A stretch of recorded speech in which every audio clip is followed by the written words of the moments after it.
According to China EV Post, Xpeng has reached a major milestone with the 10,000th P7 Plus electric sedan rolling off its assembly line just 20 days after its launch on November 7. This marks the fastest production pace among China's new car makers. The P7 Plus starts at $25,780 for its base model, with a higher-tier version priced at $27,830. A limited edition priced at $30,630, capped at 500 units, is already sold out. Deliveries of the P7 Plus began nationwide on November 11, but new orders now face an 8 to 11 week wait. Xpeng also highlighted lessons learned from previous launches, such as simplifying configurations to avoid customer confusion, a strategy implemented after the G9 SUV launch in 2022.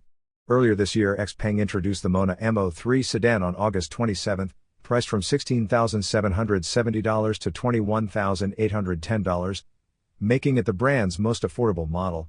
However, Mona M03 orders now face an 8 to 12 week delivery timeline. Xpeng aims to increase production, targeting 20,000 monthly units of the Mona M03 by Chinese New Year. The company also plans to launch at least 4 new models in 2025, including new designs and updates to existing vehicles. You are listening to Yuan News.